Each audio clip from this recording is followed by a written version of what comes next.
రాజమండ్రిలో దొరికిన ఆ పాల కల్తీ విక్రయ కేంద్రాల నేపథ్యంలో రాష్ట్రం మొత్తం అంతా తనిఖీలు అయితే చేపడుతున్నారు. అయితే ఇందులో భాగంగా విశాఖ మిల్క్ ఫుడ్స్ తనిఖీ కేంద్రాల్లో ఫుడ్ అండ్ సేఫ్టీ అధికారి అప్పారావు గారు అయితే ఆయన సమక్షంలో అయితే ఈ తనిఖీలు అయితే చేపడుతున్నారు. సార్ చెప్పండి, ఎందుకు ఈ తనిఖీలు చేస్తున్నారు, మీకు ఎటువంటి ఆదేశాలు వచ్చాయి? మాకు కమిషనర్ ఆఫ్ ఫుడ్ సేఫ్టీ వారి దగ్గర నుంచి ఆ స్టేట్ లో మొత్తం అంతా కూడా రైడ్స్ కండక్ట్ చేయమని ఇన్స్ట్రక్షన్స్ ఇవ్వడం జరిగిందండి. దాని మీద 500 శాంపుల్స్ మొత్తం స్టేట్ అంతా తీయమని చెప్పడం జరిగింది. దాని మీద ఏంటంటే మేము ఈరోజు రిటైల్ అవుట్లెట్స్ ఎక్కడ ఉన్నాయో, పాలు తాలూకు రిటైల్ అవుట్లెట్ ఎక్కడ ఉన్నాయో, డైరీ ఫార్మ్స్ అయితే మనకు సిటీలో లేవు.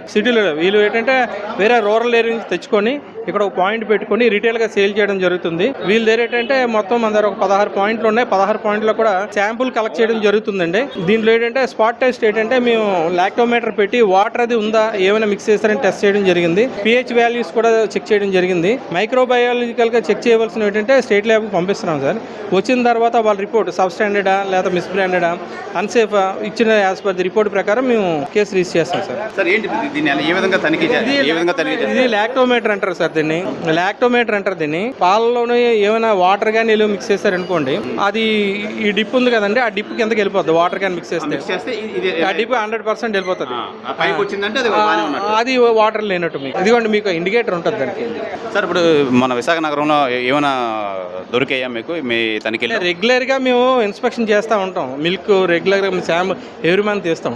సబ్ స్టాండర్డ్ వచ్చినవి ఎక్కువ ఉన్నాయంటే, అంటే ఫ్యాట్ కంటెంట్స్ లేకపోవడం కానీ ఇవే ఉన్నాయి, కానీ హార్మ్ఫుల్ అయితే వైజాగ్లో అయితే లేదు. ఈ నేపథ్యంలో ఒక బాలుడు అయితే విశాఖ KGHలో చనిపోవడం అయితే జరిగింది. దేనివల్ల అంటే సార్ ప్రధానంగా దీని కారణం ఏంటి? అది నేను తెలియదు. అది ల్యాబ్ రిపోర్ట్స్ అయి రావాలి, లో భాగంగా తెలియాలి. ఇప్పుడు ఏ ఎక్స్పర్ట్స్ లో మీరు తనిఖీలు చేస్తున్నారు సార్ మొత్తం అంతా? అసలు ఈ మిల్క్ తాలూకా ఫ్యాట్ కంటెంట్స్ ఎంత ఉందని, తర్వాత మిల్క్ సాలిడ్స్, తర్వాత షుగర్ కానీ, స్టార్చ్ కానీ, యూరియా కానీ, కార్బోనేట్స్ కానీ, తర్వాత హైడ్రోజన్ పెరాక్సైడ్ కానీ ఏదైనా మిక్స్ చేశారా, దీనికి క్వాలిటీ గురించి కానీ, పౌడకుండా ఉండడానికి కానీ, దానికి క్వాలిటీ బయటికి తెలియకుండా ఉండడానికి కానీ, నూరగ రావడం కానీ, అంటే బాగా చిక్కగా ఉన్నాయని తెలియడానికి కానీ, ఏమైనా స్టార్చ్ కానీ అలాంటి కలిపారని చెప్పేసి దాని గురించి శాంపుల్ సేకరించడం జరిగింది.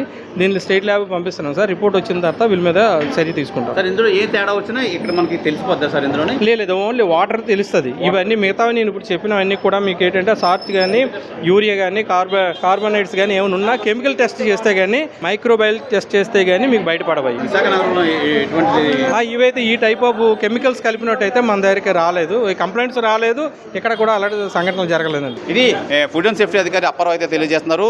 రాజమండ్రి కేంద్రంగా దొరికిన ఈ నకిలీ పాలు మిక్సింగ్ అయితే మట్టికి విశాఖలో అయితే ఆ నేపథ్యంలో తనిఖీ చేస్తున్నారు. మనం చూడొచ్చు ఇప్పుడు ఇందులో ఎటువంటి కల్తీ రసాయనాలు కలిసిన ఎటువంటి ఇష్యూ వచ్చినా ఈ డిప్ అయితే కిందకి వెళ్ళిపోతుంది.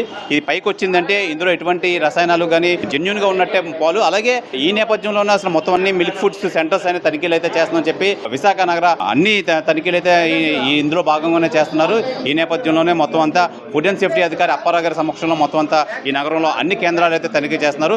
ఏవైనా మాకు డౌట్లు ఉంటే దీని మట్టుకు ల్యాబొరేటరీస్ పంపించి చెక్ చేసి ఒకవేళ ఎటువంటి డిస్ప్యూట్స్ కానీ ఇష్యూస్ కానీ ఉంటే మట్టుకు వాళ్ళ మీద యాక్షన్ తీసుకుంటామని చెప్పి ఫుడ్ అండ్ సేఫ్టీ అధికారి అప్పారావు అయితే తెలియజేస్తున్నారు. కెమెరామెన్ రాఘవతో శివరామకృష్ణ, అభినవ్ భారత్, విశాఖపట్నం నుంచి.